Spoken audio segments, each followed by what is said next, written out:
शेतकरी मित्रांनो, माझं नाव ऋषिकेश. आपण आज एका मिरचीच्या प्लॉटवर आलेलो आहे, मौदा तालुक्यामध्ये, नागपूर जिल्हा.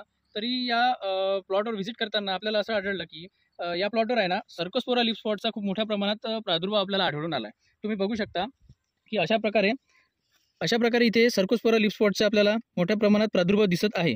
तुम्ही बघू शकता इथे प्रत्येक पानावर जवळपास इथे प्रादुर्भाव झालेला आपल्याला दिसत आहे. आणि बघा या झोनमध्ये तुम्ही बघू शकता प्रत्येक पानावर तुम्हाला लीफ स्पॉट दिसत आहे सर्कोस्पोराचे. मग लीफ स्पॉट कसा पसरते तर सुरुवातीला हा टिपके अशा प्रकारचे येते. त्यानंतर जर जास्त प्रमाणात अटॅक झाला ते एका पानावर तर ते पान अशा प्रकारे पिवळं पडू लागते आणि पिवळं पडल्यानंतर ते पानं अशा प्रकारे गळून पडतात. बघा, सुरुवातीला सर्कोस्पोरा लीफ स्पॉटने यावर अटॅक केला आणि त्यानंतर जास्त अटॅक झाल्यानंतर हे पान पिवळं पडायला लागलं आणि पिवळं पडून हे पान गळायला लागतात. आणि त्यानंतर शेतकरी म्हणतात की आपल्या मिरचीची खूप मोठ्या प्रमाणात पानगळ होत आहे. तरी हा सर्कोस्पोरा लीफ स्पॉटमुळे होणारा एक प्रादुर्भाव आहे. तरी यावर उपाययोजना करणे महत्त्वाचे आहे. यावर नियंत्रण करण्याकरिता जर आपण फवारणीमध्ये बॅसिलस सबटिलिस 5% 50 ग्रॅम प्रतिपंप याप्रमाणे फवारणी जर केली तर आपण या सर्कोस्पोरा लीफ स्पॉटवर खूप चांगल्या प्रकारे नियंत्रण करू शकतो व जे होणारी पानगळ आहे ते सुद्धा आपण थांबवू शकतो. बॅसिलस सबटिलिस हे मार्केटमध्ये IPL बायोलॉजिकल्सचे सबटिलिन या नावाने अवेलेबल आहे. तरी ते तुम्ही घेऊन यावर चांगल्या प्रकारे